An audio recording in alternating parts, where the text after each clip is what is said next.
Okay, good evening, everyone, whoever is here.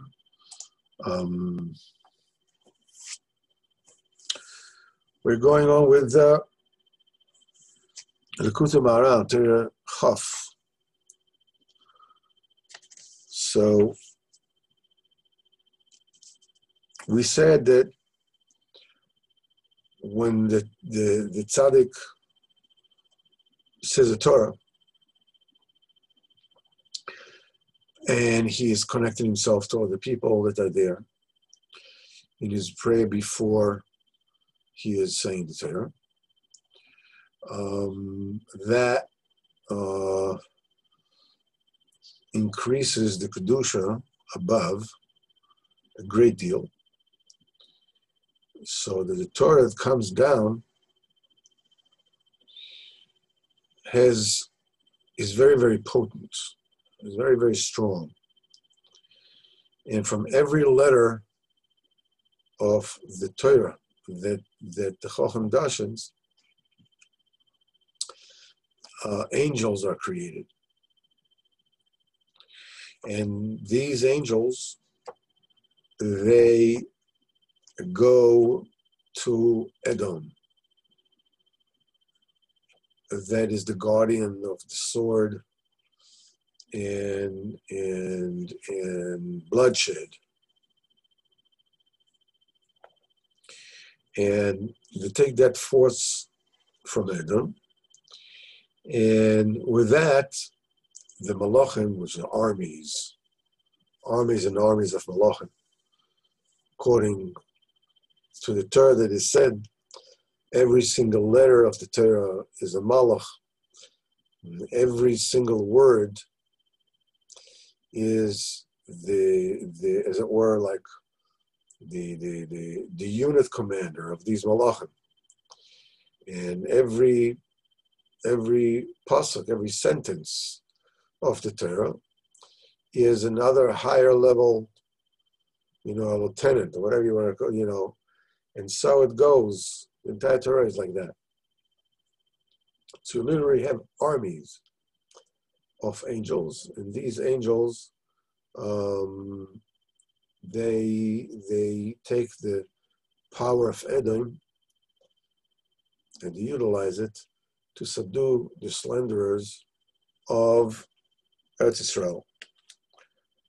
These are the obstacles that enable people to come to Eretz Yisrael. So these are the slanderers that make people feel that this in of getting to Eretz Yisrael is a lightweight business, when in fact being Zocher to Eretz Yisrael is the prerequisite to really getting on with Kedusha and Avodas Hashem. Rabbeinu says, as we mentioned, Rabbeinu says that when somebody has come to Eretz Yisrael, to a Bechina of Eretz Yisrael, he is called a winner. Somebody he's a veteran, he's already here, somebody who won the battle. And somebody who did not come yet to Eretz Yisrael is a novice, he's a trainee, as it were. And he still didn't make it to Eretz Yisrael. Same thing applies. So when we say that according commensurately with the level of holiness of Kedusha that is intrinsic with, do you want to close the door here? Uh-huh. That is intrinsic with in the Torah that is being said. This is how much power these angels have to take the sword, the power of the sword, and actually to annihilate the slanderers, just to do away with them. But what happens if the level of Kedusha is lower than that? Well, in that case, they don't actually have the ability to annihilate them, to do away with them. But what it can do, it can scare them into silence. So they won't disturb us from getting to Israel. And if the power of the angels is even less than that, then it doesn't have that power, and it can, the only thing it can do is it can silence them, so they won't talk in front of the Hamonam, the simple people, and weaken their resolve. And if the power is even less, then the only thing that can be done is that we need to use the laws of the Goyim, of Asa, to defeat them and stop them from preventing us getting to Eretz Yisrael. And Rabbeinu says that sometimes there is a very special kavanah in that particular state, that the mishpat has to be exercised through the justice system, the judicial system. I can't call it justice, but the judicial system of the Goyim. That is because it happens sometimes that the trait of judgment, of mishpat, falls down and into the klipot, into the Goyim.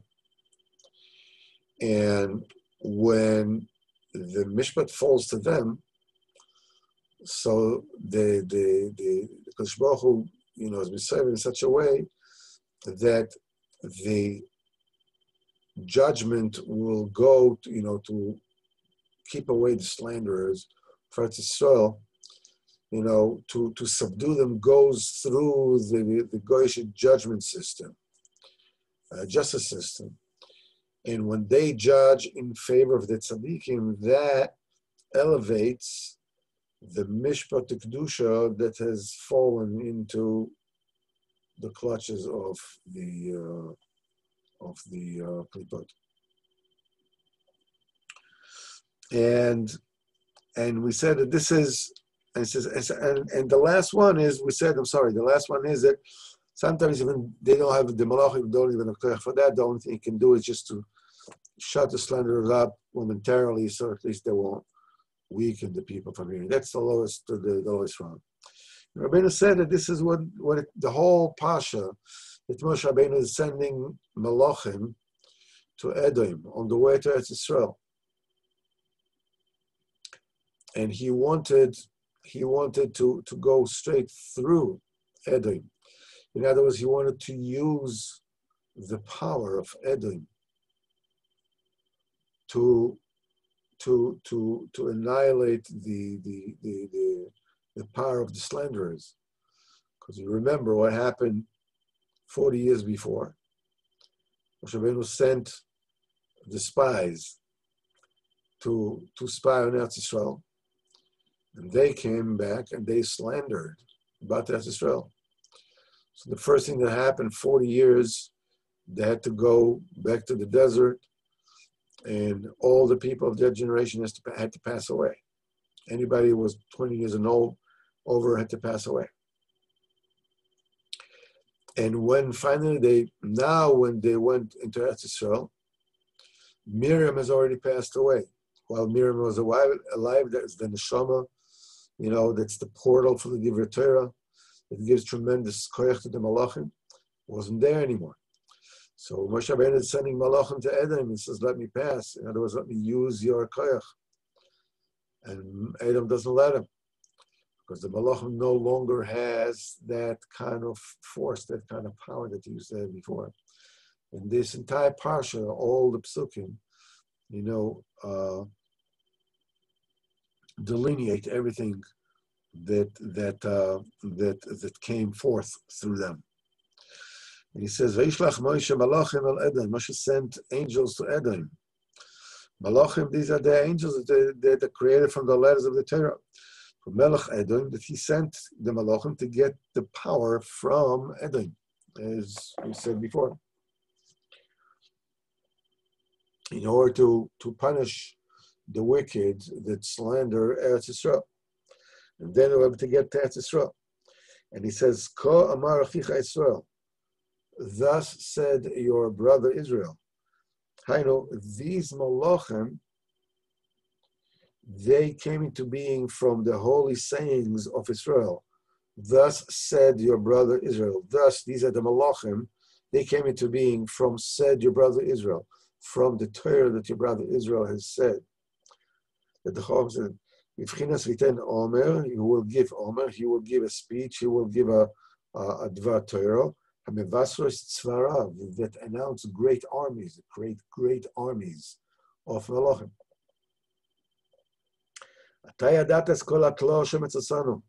You know all the trouble and tribulations that has found us. Dafka Edom knows about this. Because all the punishments that the Yidden suffer, it comes through Edom. Edom is the stick with which Am Yisrael was punished. Ubifrat Gos Mitzrayim, especially Gos Mitzrayim. Gos Mitzrayim came from Gamma Bris. This is we know about Odom Rishon. That's the reason why they had to go down to Mitzrayim. And that's why they came into Egypt, and they had to purify themselves and come out. It says, and when there is damage of the covenant, then a sword comes. It is through law lane of Gama Bris comes a sword. In other words, Edom, he is the custodian of the sword and bloodshed. It says, on the sword you should live. And that is said, and the Mitzrayim has done bad to us. That Hashem, that we cried out to Hashem and he sent an angel. And Chazal said, Ze Moshe. That angel that said that Hashem sent to take Am Yisrael from Mitzrayim, it's Moshe. But Yotzienu took out of Mitzrayim because what is Pagam Bris? Pagam Bris represents the Pagam of the Das, because the Pagam Bris damages the seichel of a person, the judgment of a person. Das is the inyan of Abchas v'yeda Adam, that Adam knew. That's the inyan of Rishachas with his wife, because the tipa originates from the moyach. That's why Pagam Bris damages the moyach, damages the mind. And people lose their ability to judge properly. And this is the sound that awakens the das. It is a kol me'or kavona. The voice awakens the kavona. When a person davens loudly, that sound of his voice awakens his mindfulness of the words of the tefillah. So we see that voice awakens the das. We also saw that, so in Torah, hey, it awakens the moich and the das of person. This is where the kavanah is, and that's what I said. Vanitzak, and we cried out, Hashem Elokeinu, Vayishma'is koleinu, and he heard our voice, which means that the kol awakens the das. Vayishlach malach, and he sent an angel, Ze Moshe, because Moshe represents the b'china, the aspect of das in Am Yisrael. It says in Old Sefer Kabbalah. That's the reason why Moshe can fix the pgam of the das. And then Valadeis Galas Das Ketikuno, when the das actually gets, comes out the way it's supposed to be, as Vayotzienu, then he took it out of Mitzrayim. That's why this is why there's in a Pesach to say the Haggadah very loudly. Because the redemption from Mitzrayim was through a B'chinas Kol. That's why I said the Haggadah Kol Ram. The Geula was a day called. He heard our voice. The Geula comes through a voice. Haggadah to this is a remez, this is a hint. We're talking about B'chinas Bris. It says, and he told you his bris. And the telling is Rishon Vayaged, Rishon Haggadah. He told you his bris. So the Haggadah tells a telling, a holy telling, which reaffirms the covenant between the Jew and HaKadosh Baruch Hu. To lehoras al tikun habris, so that the bris is the way it's supposed to be. Because Vayaged is a brisoy. And he goes weiter, and he says, "V'ikar mitzvah in Pesach is beyain. Don't forget to drink wine. To further proof that the mind during Pesach is fixed and is perfect. That wine and the Gemara says that wine and besamim, they cause a person to be smart. If you obviously, as long as you don't overdrink, right? Siman 20, yes. Siman 20.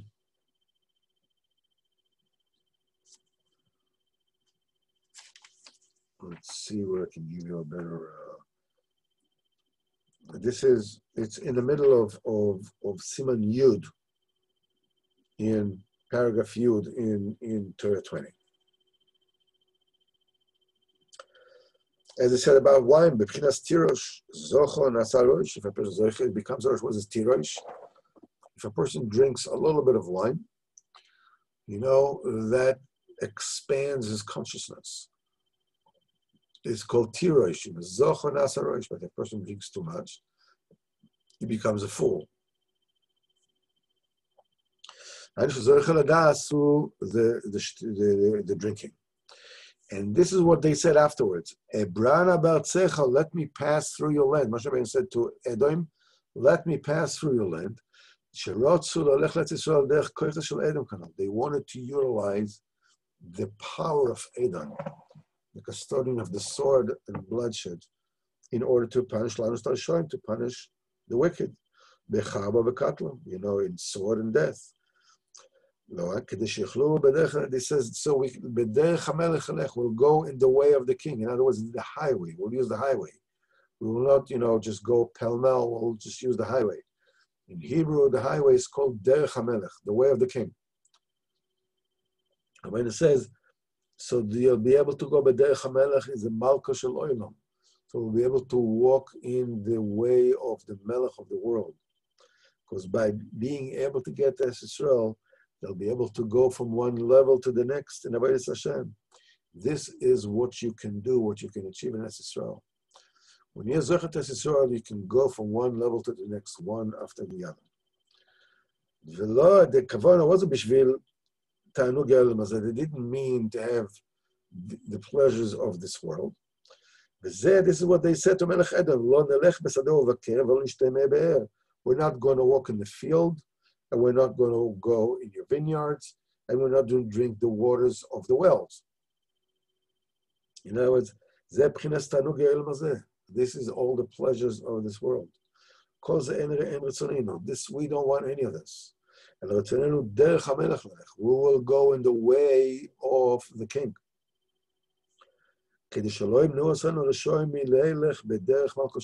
the wicked will not prevent us from walking in the way of the king of the world, to go from one madrega to the next, to go up and up and up, in the Avodas Hashem. The answer from Edom was as follows: don't pass through me.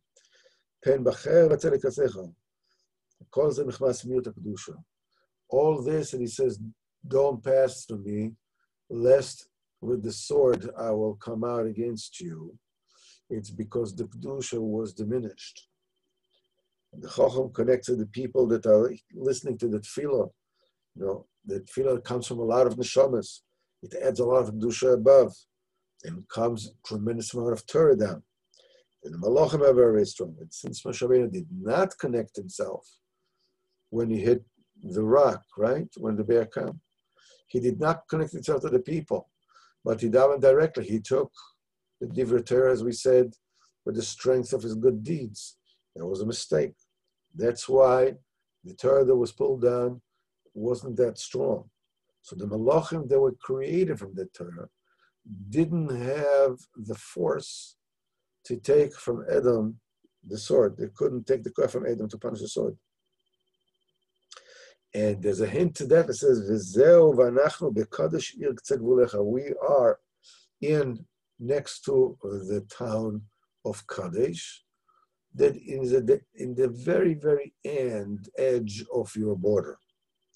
The Torah here is hinting, this is because the Kedusha is such a low madrega, is mamish in the gvul of the Tumah. We are in the Kadesh. You know where Kadesh is? It's mamish touching you, touching Edom, touching the Tumah. The Kedusha is very, very low. That's why Adam says, you're not going through. Anybody who's on a low level, don't start up with the wicked.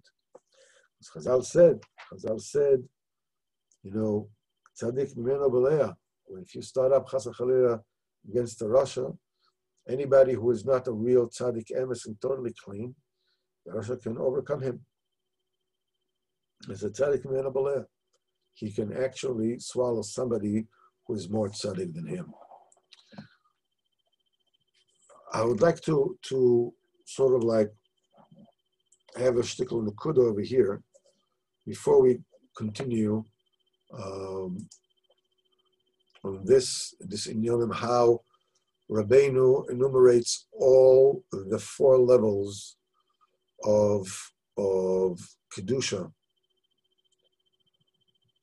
that when the Torah comes down and it's not in full potency, the Malachim, if it's full potency, they can take the force of the sword from Edom. And if it's lower than that, it can only scare the slanderers of Eretz Yisrael. If it's less than that, we have to use their laws. If it's less than that, you just can shut them up temporarily so they don't speak in front of the people. Everything commensurately with the diminishing power.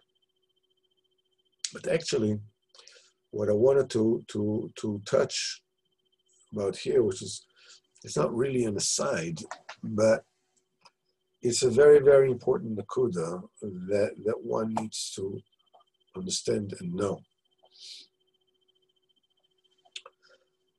We spoke here about the fact that the Haggadah has to be said out loud. We said Akol Me'or Kavana. Rabbeinu was very particular that we daven with great force.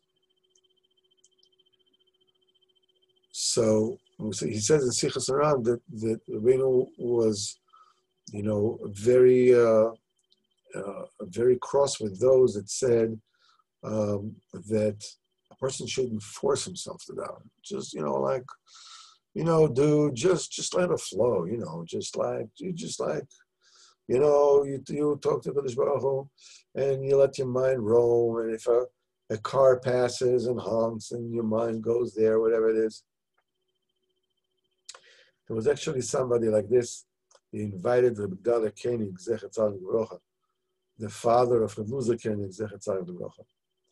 And they had a symposium, whatever it is, I think it must have been in the 60s. I don't know how he got there even. And the speaker before him, this is what he said, it's like, when I pray, I just like let my mind roam, and visit different places and experience. And Dada said, our way is exactly the opposite. When you're davening, the Indian is to daven b'kol. Now, this is, Rabbeinu says in Sichas Aran, Sefer Amidas. In Sefer Amidas, he says that when a person does not enunciate the words properly, in other words, you see the word in the siddur, or you see whatever it is that you're saying, but the word is not complete, as it is sometimes, when and you're not really saying the words, or you're saying half words. Rabbeinu said this is Pgam Bris, because your thought, is like the fruit of the mind. The word is the malchus. It has to be complete. And if the word is not complete, it's like you're throwing, the shefa to a place where it's not supposed to go, into a broken vessel. So, the first thing that a person needs to do in order to get himself davening properly, besides the fact that you cannot daven properly if you have to get to work in half an hour.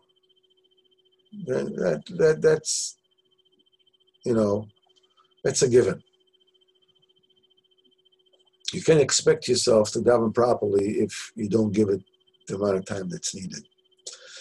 And there is a need to come forth when you're coming to davening, that before you even start davening, before you said the first word, in your own mind, you vacant an hour of your time. You said, this next hour, I'm not doing anything else except davening. How I daven, this way I daven, more kavanah, less kavanah, I don't care. But this whole Indian of let's get this over with is not an option. And the thing is that unless, experience proves that unless you actually mentally prepare yourself before davening, this is going to take me an hour. The next hour is devoted to this. I don't care about anything else. I'm not moving from here. I'm not rushing anywhere. I'm not going anywhere. The next hour, an hour and a half, whatever it is, that each one according to his koiches. I'm not going anywhere. It's very interesting. That the Baal Tanya in Igros HaKodesh, Igros HaKodesh says that anybody from his people that daven shachars on a weekday in less than an hour and a half, not a Monday and Thursday, it's a regular day, quicker than an hour and a half, should not come to his Shir Chasidus, to the Mar Chasidus. He writes it down. But how can you, what are you going to do for an hour and a half? First of all, in your mind, a mindset. You're coming to daven, before you put in your tefillin, before you put on your talis, or maybe after, whatever, before you start actually going into the davening itself, settle in your mind. The next hour is dedicated to davening, to what I'm doing. That's step number one. Step number two is you say the whole davening. You start from Areini Mekabel Atzmi Mitzvahs Esei Shel Va'afta L'Oreacha Kamocha. The very, very beginning. You start with Odon Olam, the whole thing. Go through the entire davening. In this, and when you're davening, you say every single word. Now, without the preparation in advance to say every word, the preparation in advance to set aside the time, you won't be able to say every word. Because the Yetzer Hara within will say, yo, guy, come on. Let's go. First of all, you set aside the time for an hour and a half, an hour, whatever it is. There's nothing here. I'm not into anything. I might as well just say it. Now, Rabbeinu says that when you're getting into davening, when you're looking into the words, says anybody who speaks Hebrew, he says, should simply say it. Just be mindful of what you're saying, if you can. But the first thing that you need to do is you need to say the words, and you need to say it with a voice. If you can actually say it in shower, whatever it is, Asher Chelkecho. If you can't, say every single word aloud. And if you can, just that you can hear it. I'm not saying the neighbors should be able to hear it, alavai, but at least you should be able to hear it. And you say every word, and if you're zeicher to actually pay attention to what you're saying, you will find that all your energy, you have pent-up energy in you that is waiting to be released, is waiting to be renewed, waiting to be recharged. When you mean what you're saying, you go another word, and another word, and another word, every single word of tefillah that you're saying encapsulates chayos. So on the outside, there is a protective shield. There is a barbed wire of Yetzer Hara that's preventing you from getting into the word. What do you mean getting into the word? From meaning what the word means, knowing what it means. Ezeo Mekoman Shel Zvachim. Kodesh Kodeshim. Shchitoson Batzafon. It's north. Parsha Yom HaKippurim, Sejul HaKippurim. Shchitoson Batzafon. Kibul Daman B'Kli Shas Batzafon. And you spritz it ben abodim on a paroiches on Mizbeach Hazov. Just, you can even do it with your fingers. So it looks like, and the Hashomas, the Chatos of Chatos Tzibur and Yochid. So this, and over here you say, like, you take a look at that, like this is your siddur, and you say to yourself, you go up to the kevesh, and you go to the corner of Dromit Mizrachit, the southeast. Then you go to east north, Mizrachit Tzfonit. Then you go to Tzfonit Ma'aravit.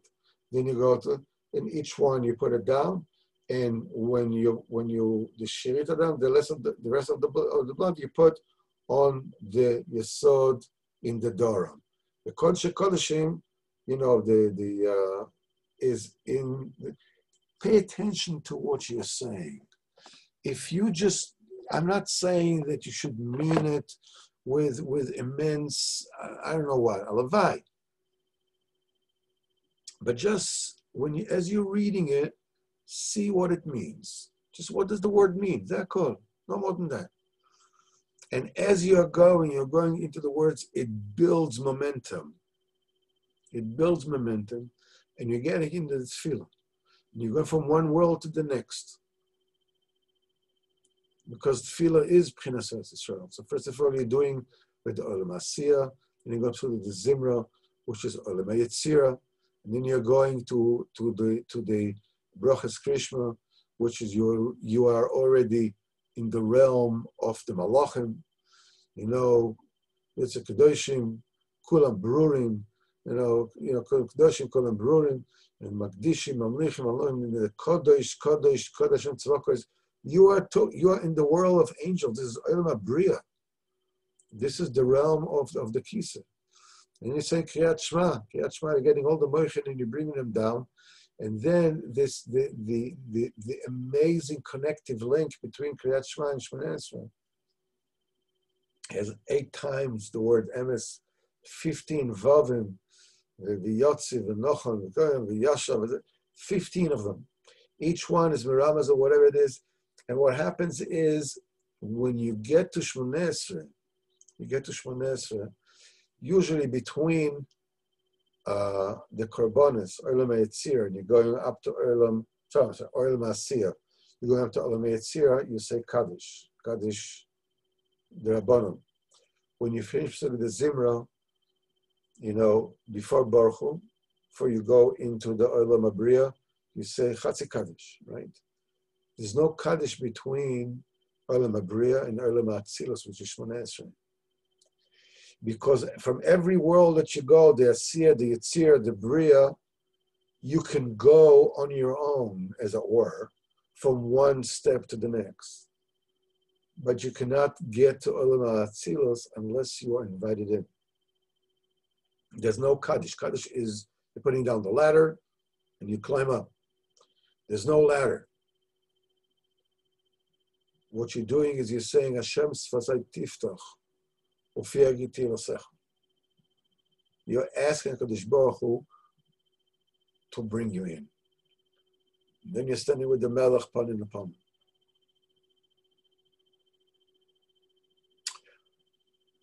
Let me tell you what happens next. You probably won't be able to daven mincha that way. If you do it to Shachas, you won't be able to daven mincha. You'll have all kinds of weird thoughts entering your mind. Very peculiar happenstances will happen to you. You have awakened sleeping dogs, literally. And that's okay. If you want to be the manager of your department, you have to be able, to face the consequences, to face the challenges. And that's the way it goes. One of the things that we need to understand in order to be able to get into this is that left to our own device, we'd rather stay in bed and sleep. Getting into davening, getting into the world of davening will awaken opposition and things will happen. You may do things that you shouldn't do. Things that shouldn't happen. It's okay. Yeah, but things are going well enough. Why should I, if it ain't broke, don't fix it, right? No, it's wrong. It is broke. It is broke. This attitude, if it ain't broke, don't fix it, comes from the fact that I look at myself as being a combination of a good guy and a cripple. Brilliant guy, maybe a genius or whatever it is, and a cripple. I'm a cripple. He's a small-time guy, it's like what does it give me, this attitude that I'm a small-time guy?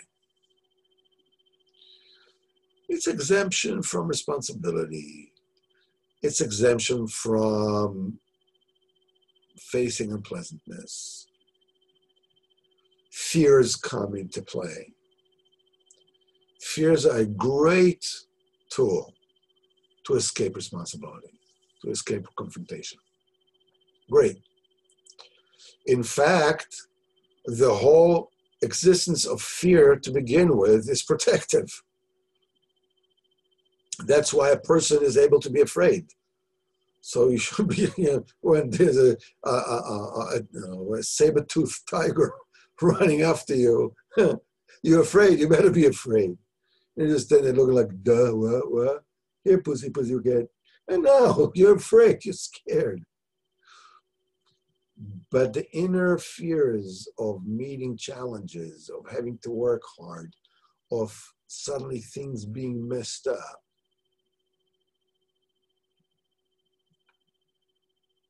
it's a protective fear, or rather, it's a fear of escape.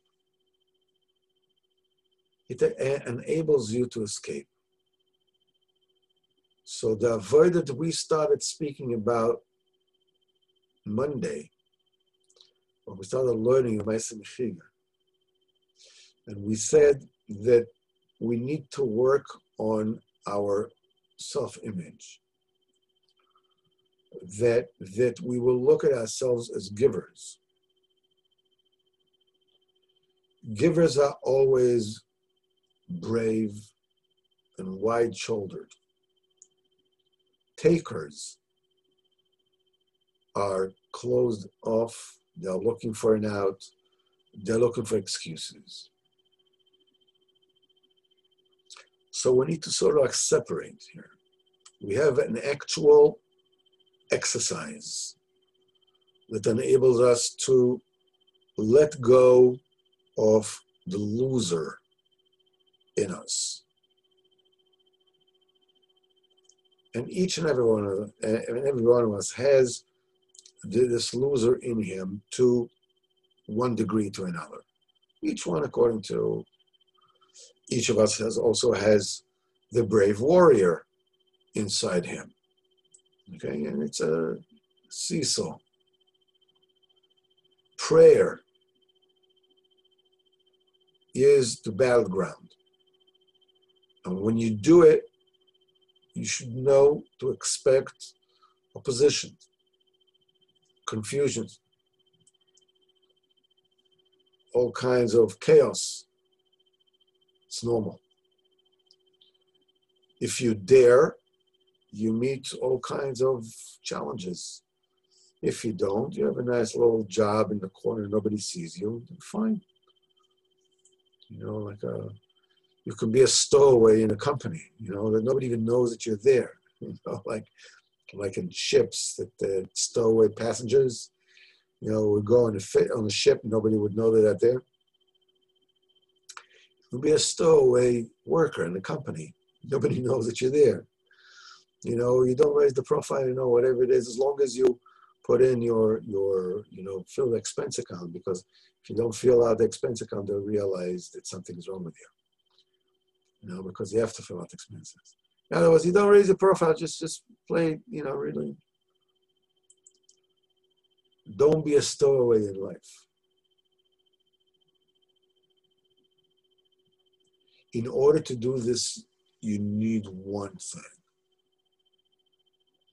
You need to want to give up the loser in me, and more importantly, I'm willing to give up the benefits that it gives me. That's the hard part. Everybody wants to give up, the unpleasant part, but it's the hard part. The protection that it gives me, the warmth of that which I know. The absconding of responsibility. That's the hard part. So, but how do I do it? I can't just take my mind and change it. What do? The answer is you want. Maybe you succeed, maybe you won't, but you want. You come to Kodesh Baruch Hu and you want. You can take a pad and write a letter to the loser. Dear loser, I cherish our partnership for so many years. You've been a loyal loser. You've been a loyal protector. You protected me and you enabled me to give all the lame excuses in the world and get away with them. So I hereby am giving you the pink slip. You are fired. Signed, Al Pinchas Grundman, or whoever. Write it down. Write it down. It works. Talk to Kadosh Baruch Hu. Go with this ritzonot. Go with this will. We're going to give up the loser. And the actual exercise, shachris. Give yourself the time. Say word for word. If you're zeicher to bechaven more, fantastic. Less, it's also okay. But you're in. You can win the game if you're not on the pitch, if you're not on the parquet, if you're not in the field. If you're not in the game, you can't win the game.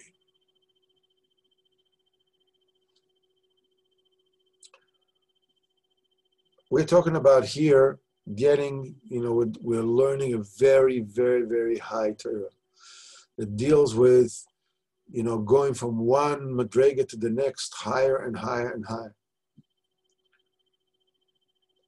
It's about time that we actually took notice of it and started. It's not a coincidence that we're learning Spur Maisias Maisias and we are learning the Torah over here of going to Eretz Yisrael. Let not the one who goes to battle boast like the one who comes back victorious. When it says going to Eretz Yisrael means that you are victorious. Victorious doesn't mean that you win every battle. It means you win the war. You can lose some battles, that's okay. And people came to Rabbeinu and said, they were complaining, we're trying to daven, the time davening with Kavanah doesn't work. Rabbeinu says, so what? Take a look at the ger. And just come in, what kind of nachas ruach he has, but being able to say a few words of Ivri, of Hebrew. Just being able to read until Baruch She'omah, while the Givaldi goes up. And then he says, to give you an answer, how to do it. He says, just say yourself, the only thing that I need to pay attention to and be mindful of what I'm saying is just this piece until Baruch She'omah, that's it. Then when you get there, okay, just from this and Ashrei, this to Ashrei, and piecemeal, work on it, do it.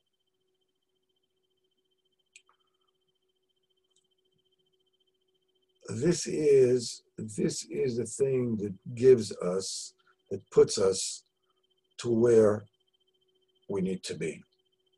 I want to finish this off by repeating something I think I've said already before, but it's worthwhile thinking about it. I think I told you that my son told me that Rabbi Eliyahu Dessler in Michtav Eliyahu says that we cannot fathom the schar of mitzvah in this world because there's no way to figure this out. He says, but Gan Eden, there is a way to capture a little bit in your mind of what it might mean. And he says, take all the happy moments of your life. When you're a 3-year-old, remember you got this toy, you couldn't believe it. Wow, check this train out, unbelievable. And then in school, the teacher said, put you in front of the class and says, that's the way you're supposed to be. You should learn from him. And then when you went to the army, or you went to here, or you went to whatever it is. And the day that you and your Bashek, when you realize that this is it, that's the one, and you find out that she also thinks that. Wow, what a gewaldige moment. Day of your marriage, your children, but just, another one. Then take all these happiness, all the victories, all the pleasures you ever had, and concentrate them all into one single moment. Can you imagine how powerful that moment will be? It's like the atom of the nucleus of an atom of uranium. When you split it, it contains so much energy. It says, now you take all the people of your city, every single moment of happiness and pleasure they've ever experienced in their lives. Concentrate all this into 1 minute. Take all the people of your country, every single moment of pleasure. Their team won a basketball game. Everything from the day that they were born until today. Concentrate to 1 moment. You take all the people in the world, in China, in Africa, in Kamchatka, in America, in Canada, in Brazil, and Peru, if anybody is happy in Peru.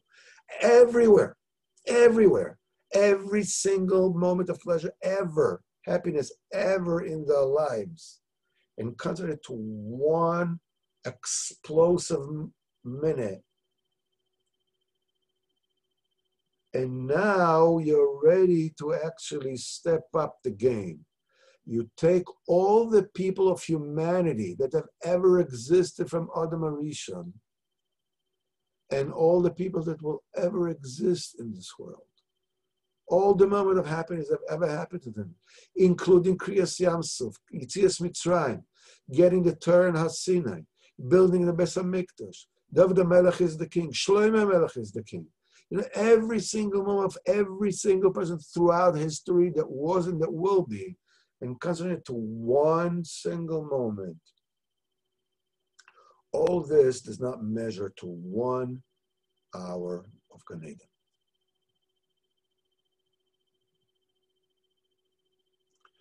And this is what we get for learning what we have learned here. This is Gan Eden itself, cloaked 1,000 times to Sunday. Entire humanity, all the people that ever lived, because Adam Arishon actually wasn't Gan Eden, he included in him all the neshamas of all the people that ever existed and will exist. So that experience was already in the world.